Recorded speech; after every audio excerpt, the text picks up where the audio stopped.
And we're back. I know. So I guess a few things to start. So this guy, which I got to complete thanks to my good friends on this channel, I did have this set when I was a kid. It clearly escaped the big melt, which is fantastic. But I was missing some pieces over the last 50 years to complete it. And so my friend sent me this a while back. I'm reiterating this. I've talked about this before. This is one of my favorite. I got this after the big melt. The big melt happened circa 1976, 1970s, before 1977. Okay, yeah, so I'm going to talk about the big melt for a sec, even though, whatever. In 1977, Christmas in 1977, I got from Santa, the 854, the go-kart, the blue go-kart. And of course that was after the big melt, because of course I still have that go-kart. So the big melt happened before Christmas 1977. I believe, just trying to remember, it happened possibly 1975 or 1976. I was probably younger than 9. I was probably 8 or 7. It did happen at the old house, and I moved to the new house when I was 12. It was 1979, August. Because I distinctly remember getting the 918 for Christmas at the old house, and then we went to the new house. So I know that the classic space sets were released Christmas 1978. Not all of them, as I mentioned before, but some of them were released at Christmas 1978. But this guy I got before that. Loved this set, always did. There's one for sale right now on Facebook Marketplace. And it's in the area. I'm not getting it. So I thought that was kind of neat that I saw this thing on Marketplace right now. So I can stay there. The other thing is, I mentioned yesterday, or the other day, I guess yesterday. Well, today's Wednesday. I put the tower together-ish in the living room to test out the new landing pad setup. I don't know. I color me undecided at this point. I couldn't pull the entire tower out because the two boxes that have the other two landing pads and the observation deck are buried in the garage, and it would take a lot of work for me to pull those out. So I said, screw it. So I built a temporary, an interim piece. This is exactly 10 bricks tall, which is as high as the observation deck is in the middle where it joins to the rest of the tower. Just to get a feel of it, but I think with the observation deck it'll look a little different. Obviously it's missing the big circle around this thing, but I did measure the entire tower, which is the first time I've done it since I've added everything else. And I honestly thought I had built this piece here, and this piece was going to take the entire tower over 6'1", because I'm 6'1". I've probably shrunk since I was measured by the Army back when I was in my 20s. But it's a whole other story. So I was 6'1". I think I'm shorter now, but I'm still over 6 foot. But I measured the tower with the measuring tape, and it's just, I think, like an eighth, or between an eighth and a quarter inches shorter than 6 foot even. So I'm thinking, so I had pontificated, ruminated, thought about adding an identical layer like this one, except without the small landing pads, because I'm going to say this, more tangents. So this thing, again, went over perfectly well at the show last weekend. It does add a whole bunch of things for kids to see and point out, which I love, because there's 8 small mini landing pads around this thing or whatever. And they loved it because, of course, every landing pad, somebody's doing something. And the kids loved it. And I love it, to be perfectly honest. I think it's fantastic for the simplicity of the octagon snowflake thing. My original plan, because this is my problem, I like symmetry. I'm not beholden to symmetry, and I don't mandate symmetry, but I like symmetry. So we have the base building of the tower, which is 4 levels, internal levels, 4 minifig levels, 10 bricks each, except for the bottom level, which is 12 bricks, because again, the monorail has to go above the crater plate. So the first level on the landing plate is 12 bricks tall. So the 10 bricks starts above the 2 bricks, and then 10 bricks is the first layer. And so the first 4 layers are the main building at the bottom. And then it goes into the station around the building, the monorail station, the runs around circle, and then it goes up. Before it went straight into the diamond, right? And then it went up past the diamond, and then it goes up to the observation deck. And so between the train station, the monorail station, and the observation deck was perfectly symmetrical, top to bottom, centered on the landing pads.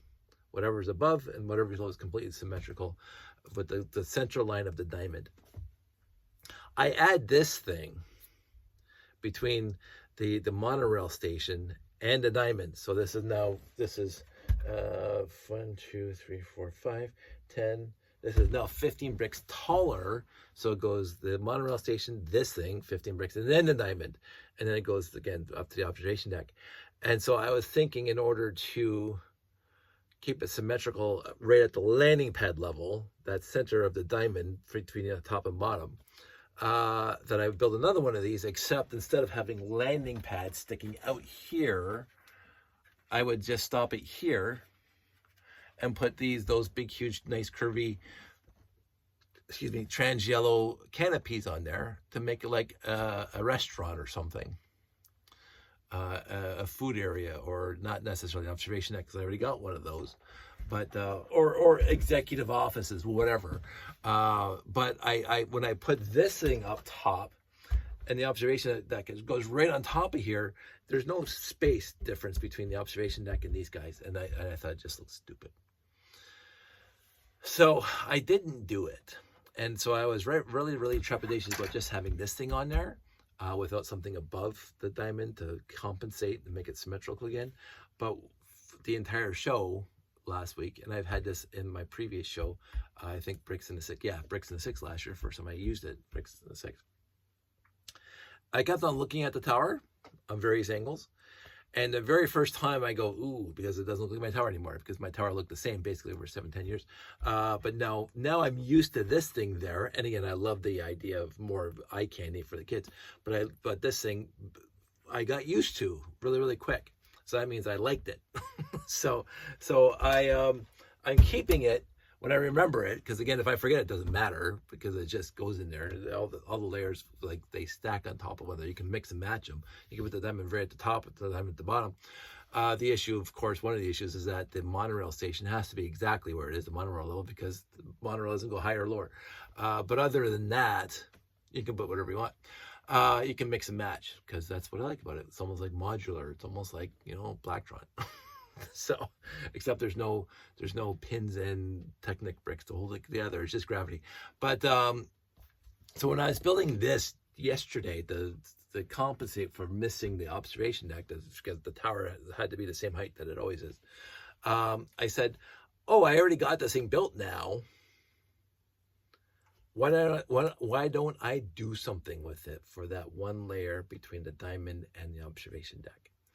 I will say this, there was because for whatever reason, ego surfing, whatever it is, I was on the internet years ago, and I kept on stumbling across pictures of other people who had, I will just say this nicely, built homages to my tower.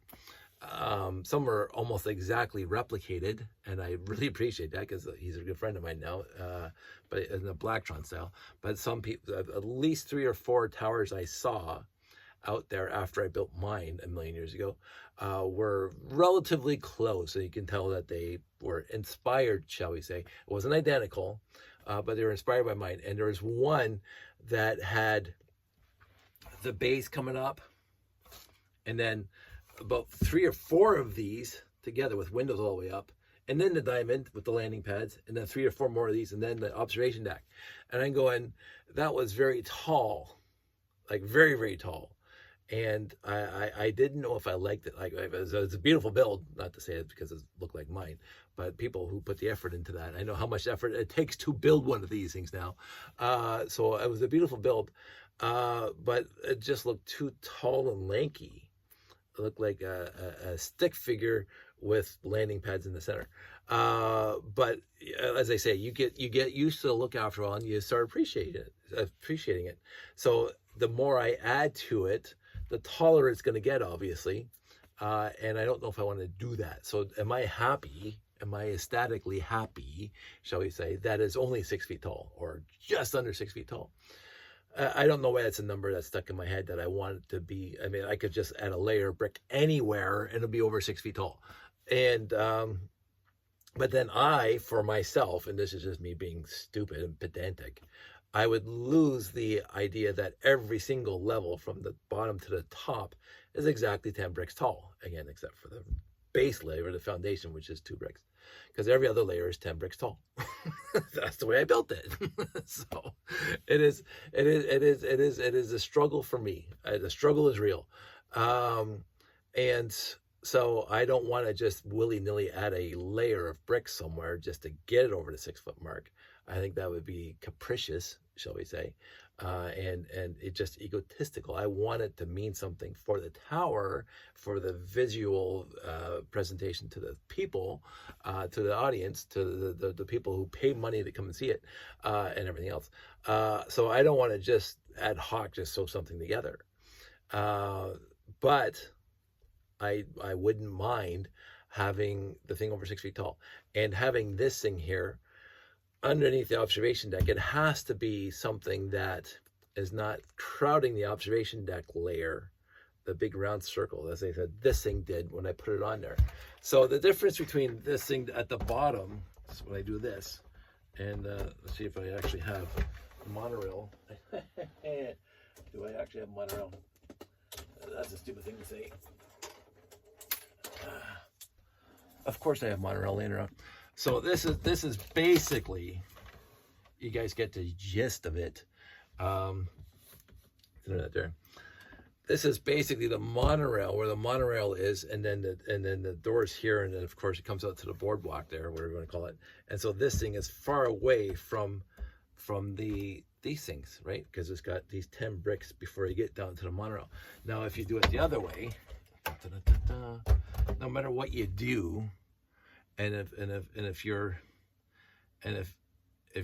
how do I want to put this? If you're, sorry, I want to do this thing. If your observation deck is up here, and just pretend that this is now the observation deck, and you put this thing here at the top there. Look, like there's no space difference. That I'm not using this as monorail right now. I'm using this as like whatever round circle or whatever I want to do. It crowds it.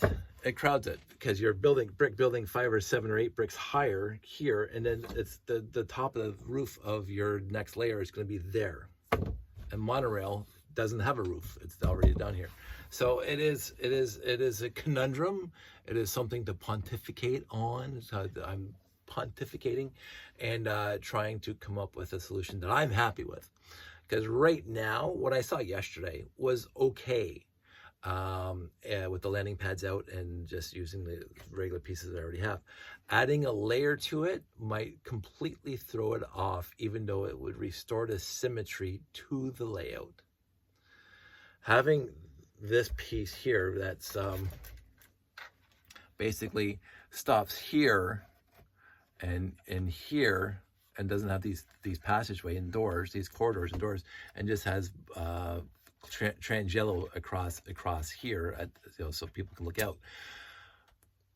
That would look odd, I think, although I wouldn't mind trying to build it to see how odd it looks. but that's a story for another time. I just like to pontificate on it. And the other thing is, I would have to then order like a whole bunch of these windows because I have none left. If I want to do these angles here at top and bottom.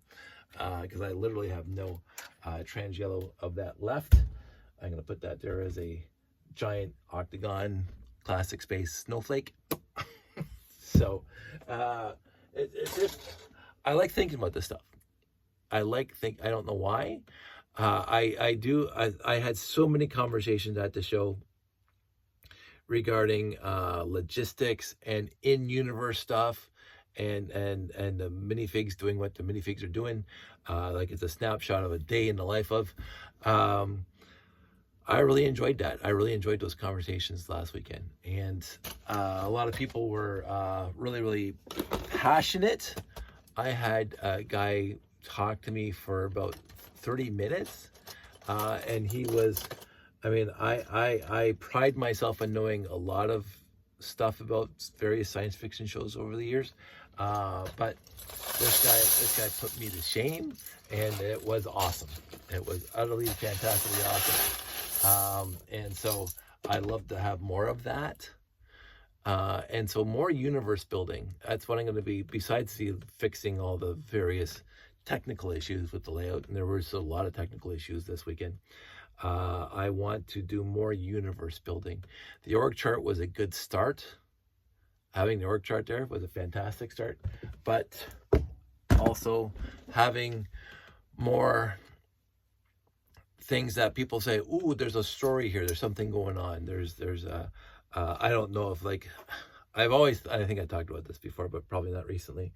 I always wanted to do like the Lego Wars movie that I made, my buddies and I made years ago, something like that, but a picture book, and the picture book would be around the layout, but having a story, like my Sandy does all these wonderful scrapbooking things online.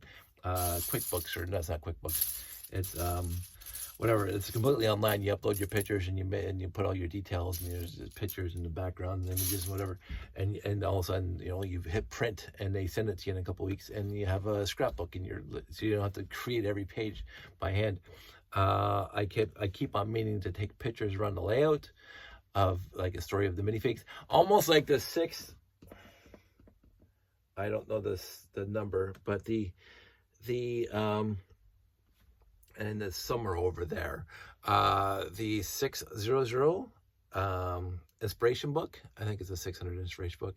Whereas Sally and Tim, or Sally and Joe, or Sally and Bill, whoever they are, and they go on a story. They go on an adventure through all the themes at the time, just like that.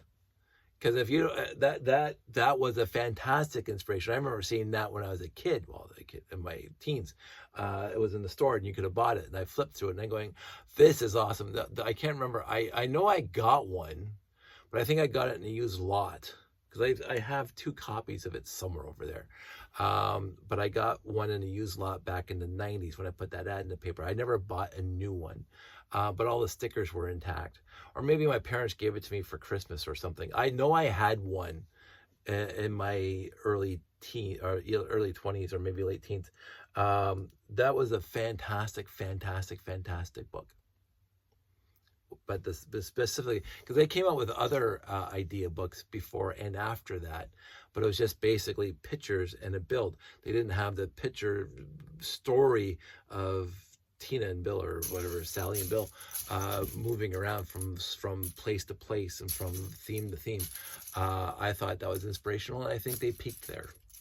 Although I think the next idea book, which was I think it was the one it was definitely the one BrickFet I missed, is when they did the entire classic space builds that were in that picture book with the 971 pieces and all the other. They did all that little rocket. I've seen other people build this stuff and in that idea book, and that's also completely inspirational, but it didn't have that Sally and Bill going through adventures.